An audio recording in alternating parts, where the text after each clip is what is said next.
قرآن کے 114 سوروں میں 6636 آیات میں یہ وہ پہلی آیت ترتیب مصحف عثمانی میں ہے کہ جہاں پیغمبر کا نام بالکل واضح طور پر لیا گیا، وما محمد الا رسول، محمد نہیں ہے کچھ اور مگر ہیں تو رسول ہیں۔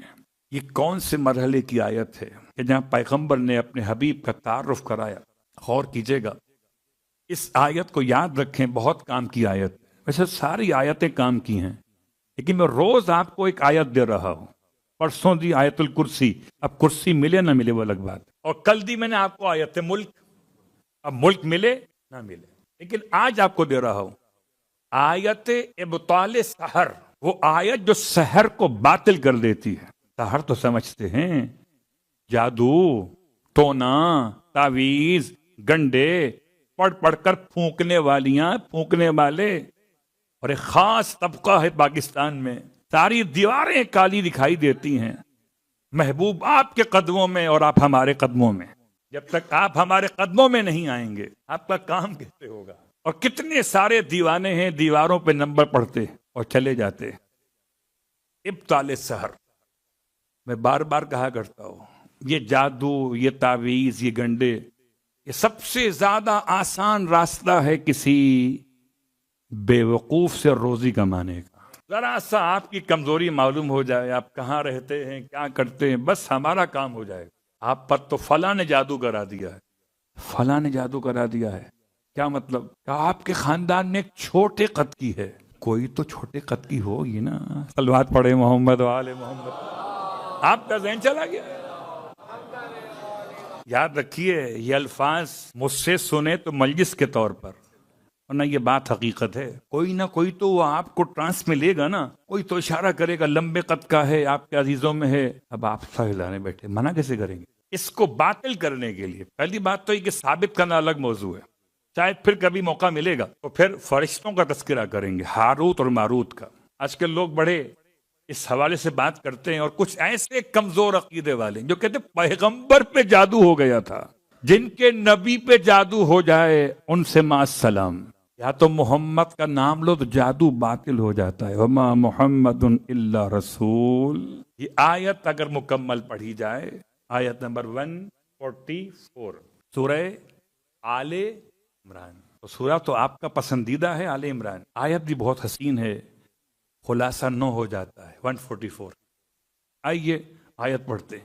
وما محمد الا رسول، محمد کچھ نہیں سوائے رسول، قد خلت من قبلہ الرسل، ان سے پہلے بھی رسول گزر چکے ہیں، قد خلت من قبلہ الرسل، افئن مات او قتل انقلبتم علی اعقابکم، بس اگر یہ محمد صلی اللہ علیہ وآلہ انتقال کر جائیں،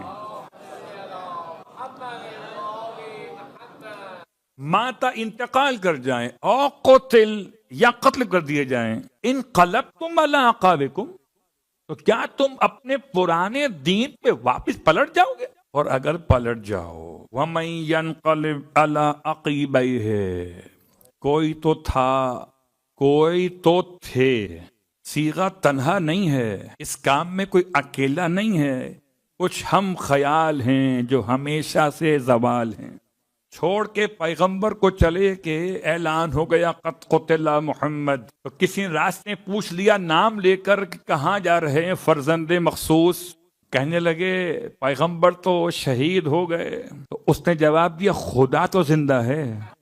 وَمَن يَنْقَلِبْ عَلَىٰ عَقِبَيْهِ، اور جو پلٹ جائے اپنے پرانے دین پر، فَلَن يَضُرَّ اللَّهَ شَيْئًا، بہت غور کیجئے گا، قبلہ میں کیا جملہ استعمال کروں؟ اگر میں اپنے لیے کہوں کہ مجھے پلٹ کے پاکستان جانا ہے تو مجھے اطمینان ہے کہ یہاں پر جب تک ہوں تو ہوں، اس کے بعد مجھے پلٹ کے واپس اپنے وطن جانا ہے۔ اس کا وطن یہی ہو، وہ کہاں پلٹے گا؟ پلٹتا وہ ہے جس کے 2 وطن ہوں، پلٹتا وہ ہے جس کے 2 وطن ہوں، جسم کے پلٹنے کی بات کر رہا ہوں، اور پلٹتا وہ جس کے 2 عقیدے ہوں۔ کہیں سے ادھر آیا تھا تو یہاں نہ رہا تو وہیں واپس جائے گا، پہنچی وہیں پہ خاک جہاں کا خمیر تھا۔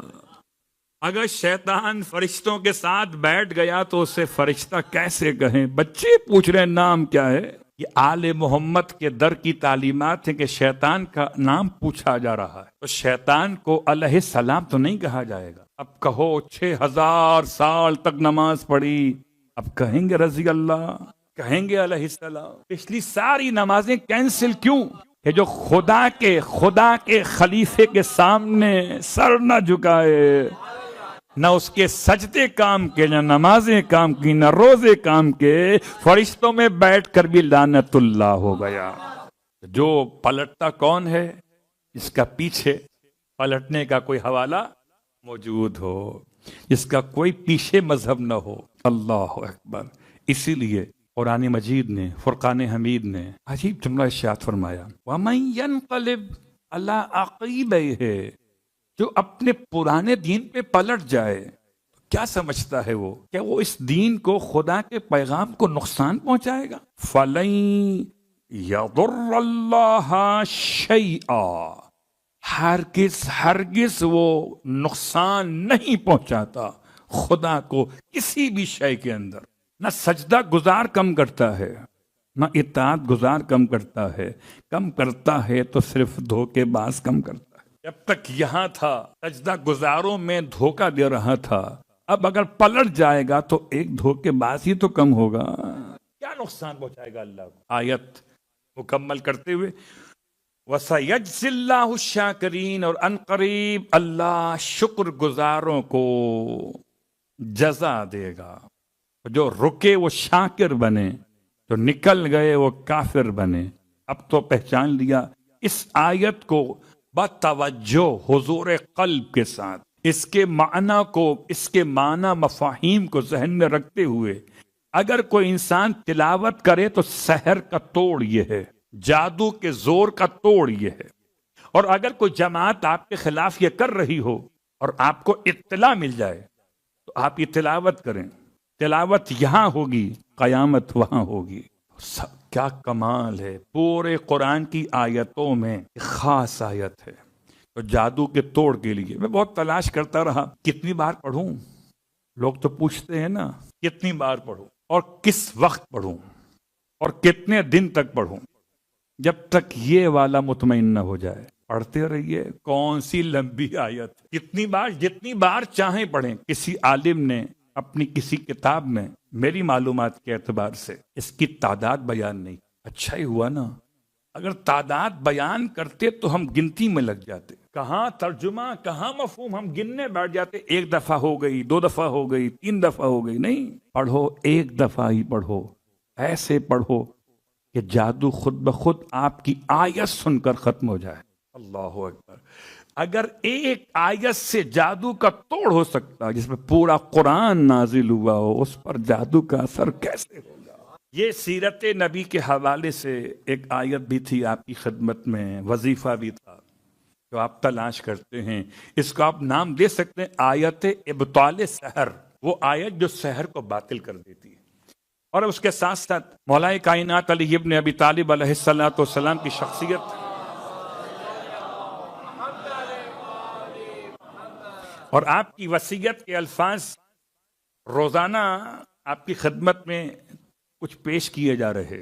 امام ارشاد فرماتے ہیں، یا بنی الحسن والحسین اولا للحق وعملا للاجر، اے میرے پیارے بیٹو حسن اور حسین۔ 5 وصیت ناموں میں آپ نے مخاطب کیا اور افراد کو بھی۔ وجمیع ولدی، مولا کے بعض روایات کے لحاظ سے 18 بیٹے، جمیع ولد، اور یہ وصیت مولائے کائنات کی 80 وصیتوں میں سے، یہ خاص مولائے کائنات کی شہادت سے پہلے ضربت کے بعد کی وصیت ہے۔ تو آپ نے اپنے سارے بیٹوں کو، تو سارے بیٹے آپ کے موجود ہیں، جمیع ولدی۔ پھر آپ نے مخاطب کے تمام اپنے اہل بیت کو، اہل بیتی، میرے سارے گھر والے، اولاد بھی، سارے گھر والے بھی، گھر والوں میں خواتین بھی ہیں، بچیاں بھی ہیں، اور آپ کے گھر میں کام کرنے والی کنیزیں بھی، سب کے سب۔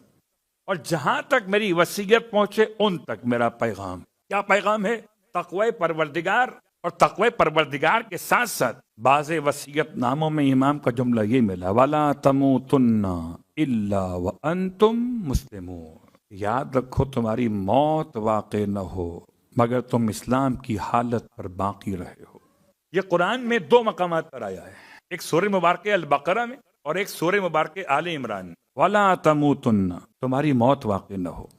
آج کل موت کے بہت سارے مسائل. اپنے مقام پر موت کیسی ہونی چاہیے کہ بستر پر آئے بڑے سکون سے آئے، تکلیف نہ ہو، انجیکشن نہ لگے، چلتے پھرتے بس سو جائیں اور نہ اٹھیں. پھر آج کل شاید آپ میں سے ہم میں سے کچھ لوگ اسے دعا مانگ رہے ہوں گے. ٹھیک ہے، اس دعا میں بھی ایک جان ہے.